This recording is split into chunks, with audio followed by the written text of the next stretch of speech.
Hello,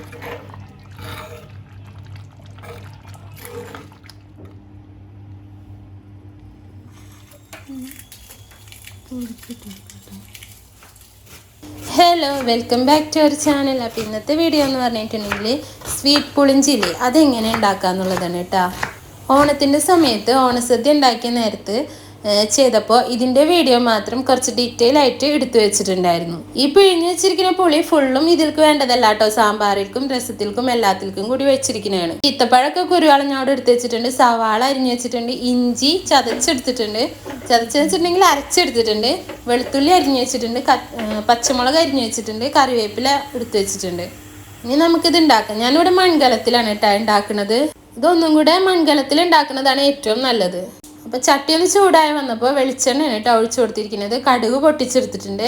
പിന്നെ ഇതാ ഇതുപോലെ ഉണക്കമുളകില്ലേ, ഉണക്കമുളക് കുറച്ച് അധികം എടുത്തിങ്ങായിട്ട് ഒന്നിങ്ങനെ ഇതുപോലെ പൊടിച്ചിട്ട് കൊടുക്കുന്നുണ്ട്. ഇത് ഉണക്കമുളക് ഉണ്ടേണ് ഞാൻ എടുത്തിരിക്കുന്നത്. നീളമുളക് ആണെന്നുണ്ടെങ്കിൽ കഷ്ണിച്ചിട്ട് കൊടുക്കണം കേട്ടോ.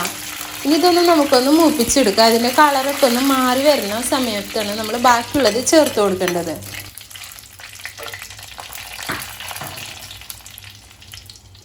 ഇനിയിപ്പോൾ ഞാൻ ഇതിനകത്തേക്ക് അരിഞ്ഞു വെച്ചിരിക്കുന്ന വെളുത്തുള്ളിയും അരച്ച് വെച്ചിരിക്കുന്ന ഇഞ്ചിയും അരിഞ്ഞു വെച്ചിരിക്കുന്ന പച്ചമുളകും കറിവേപ്പിലയും, ഇഞ്ചി അരച്ചെന്നെ എടുക്കണം കേട്ടോ. ഈ കഷ്ണാക്കി ഇടുമ്പോൾ നമ്മൾ ഇഞ്ചി കടിക്കും. അതിനേക്കാളും നല്ലതാണ് ഈ അരച്ചിങ്ങായിട്ട് ഇടുന്നത്. ഇതെല്ലാം കൂടി ഇതിനകത്ത് ഇട്ട് കൊടുത്തിട്ടുണ്ട്. ഇനി ഇത് നന്നായിട്ടൊന്ന് നമുക്ക് മൂപ്പിച്ചെടുക്കണം. ഈ ഇഞ്ചിയുടെയും വെളുത്തുള്ളിയുടെ ഒക്കെ കളറ് നന്നായിട്ടൊന്ന് മാറി വരണം. അല്ലാന്നുണ്ടെങ്കിൽ നമ്മളിത് ഉണ്ടാക്കി കഴിയുമ്പോൾ ആ ഇഞ്ചിയുടെ ചുവ ഭയങ്കരമായിട്ട് നിൽക്കും. അപ്പോൾ ഇതൊന്ന് നന്നായിട്ട് മൂത്ത് ഇഞ്ചിയുടെ കളറ് മാറി ആ കുത്തൊക്കെ ഒന്ന് മാറി വന്നാലേ നമുക്ക് ആ ഒരു രസം കിട്ടുള്ളൂ. അല്ലാന്നുണ്ടെങ്കിൽ ഇഞ്ചിയുടെ ചുവ ഭയങ്കരമായിട്ടുണ്ടാവും.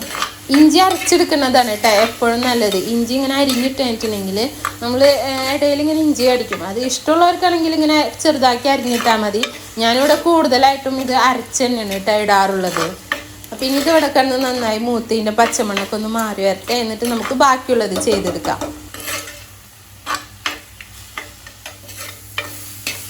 അപ്പോൾ അതായത് ഇവിടെ നന്നായിട്ട് മൂത്ത് വന്നിട്ടുണ്ട്. ആ ഇഞ്ചിരൊക്കെ കളറ് മാറി ആ ഇഞ്ചിര നീരൊക്കെ ഒന്ന് വറ്റി വന്നത് കണ്ടില്ലേ.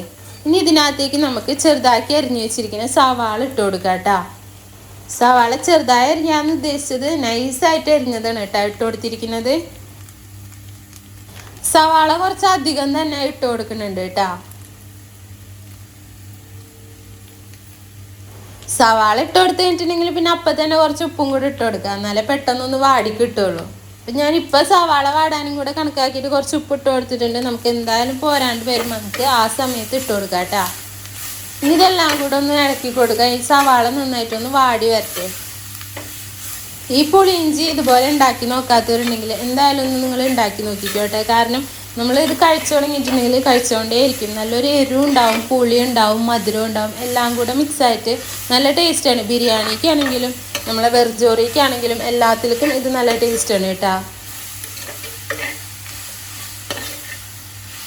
അപ്പോൾ ഇതാ സവാളയൊക്കെ ഇവിടെ വാടി വന്നെല്ലാം ഇതാ സെറ്റായി വന്നിട്ടുണ്ട്. ഇനി ഇതിനകത്തേക്ക് നമുക്ക് പൊടികളാണ് കേട്ടോ ചേർത്ത് കൊടുക്കേണ്ടത്.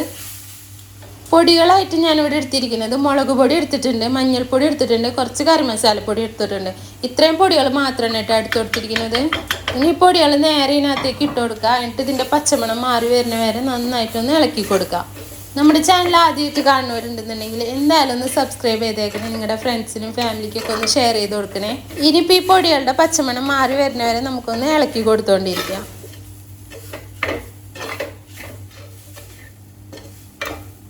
അപ്പോൾ ഇതാ പൊടികളുടെ പച്ചമണമൊക്കെ ഇവിടെ മാറി വന്നിട്ടുണ്ട്. ഈ ഒരു സമയത്ത് കുരു കളഞ്ഞു വെച്ചിരിക്കുന്ന ഈത്തപ്പഴല്ലേ അതിന് കേട്ടോ ഇട്ട് കൊടുക്കുന്നത്. ഈത്തപ്പഴം ഒഴിവാക്കി എടുത്തിട്ടാ. ഈത്തപ്പഴം എന്തായാലും ഇതിനകത്ത് വേണ്ട ഒരു സാധനമാണ്. ഇനി ഇതെല്ലാം കൂടെ നമുക്കൊന്ന് മിക്സ് ചെയ്തിങ്ങായിട്ട് ഇളക്കി കൊടുക്കാം.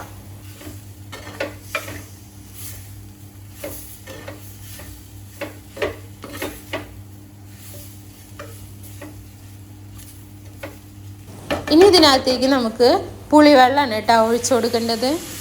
പുളി കുറച്ച് നേരം ചൂടുവെള്ളത്തിൽ സോക്ക് ചെയ്യാൻ വെക്കുക. അതിന് ശേഷം നന്നായിട്ടൊന്ന് പിഴിഞ്ഞെടുക്കുക. അപ്പോൾ അത് ആ പുളിവെള്ളം കൂടെ ഒഴിച്ചു കൊടുത്തിട്ടുണ്ട്. ഇനി എല്ലാം കൂടെ ഒന്ന് മിക്സ് ചെയ്തെടുക്കുക. ഇനി ഇതിനകത്തേക്ക് നമുക്ക് വെള്ളം ഒഴിച്ചു കൊടുക്കണം കേട്ടോ. വെള്ളം ഒഴിച്ചു കൊടുക്കുമ്പോൾ നല്ല ചൂടുള്ള വെള്ളം തന്നെ ഒഴിച്ചു കൊടുക്കുക. പച്ചവെള്ളം ഒഴിച്ചു കൊടുക്കരുത് കേട്ടോ. വെള്ളം ഒഴിക്കുമ്പോൾ ഒറ്റയടിക്ക് കൂടുതൽ ഒഴിക്കരുത്. കുറച്ച് കുറച്ചായിട്ട് ഒഴിച്ചു കൊടുത്തിട്ട് ഇതുപോലെ ഒന്ന് ഇളക്കി കൊടുക്കുക.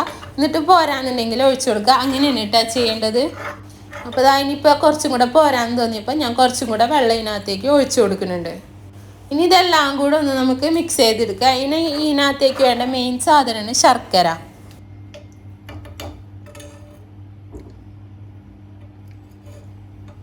ശർക്കര പൊടിച്ച പൊടി ഉണ്ടെന്നുണ്ടെങ്കിൽ ആ പൊടി ഇട്ട് കൊടുത്താൽ മതി. ഇനി മുഴുവനത്തോടുകൂടി ഉള്ളതാണെന്നുണ്ടെങ്കിൽ ഇതുപോലെ ഒന്ന് ചതച്ചു കൊടുക്കുക. എന്നിട്ട് വലിയ കഷ്ണം ഒന്നിച്ചിടുന്നതിനേക്കാളും നല്ലതാണ് ഇതുപോലെ ഒന്ന് ചതച്ചു കൊടുത്തിട്ട് അത് നേരെ അതിനകത്തേക്ക് ഇട്ട് കൊടുക്കുക.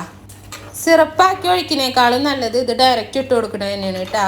ഇനി ഈ വെള്ളത്തിൽ കിടന്ന ശർക്കര ഒക്കെ ഉരുക്കി ഇത് നന്നായിട്ടൊന്ന് ആ എരിവും പുളിയും ഉപ്പും എല്ലാം കൂടെ ഒന്ന് മിക്സായി വരട്ടെ.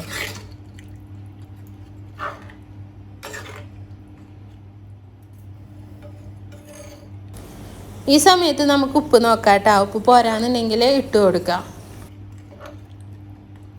ഇനി ഇതിവിടെ കിടന്ന് നന്നായിട്ട് ഇതുപോലെ തിളയ്ക്കണം കേട്ടോ. നന്നായിട്ട് വെട്ടി തിളയ്ക്കണം.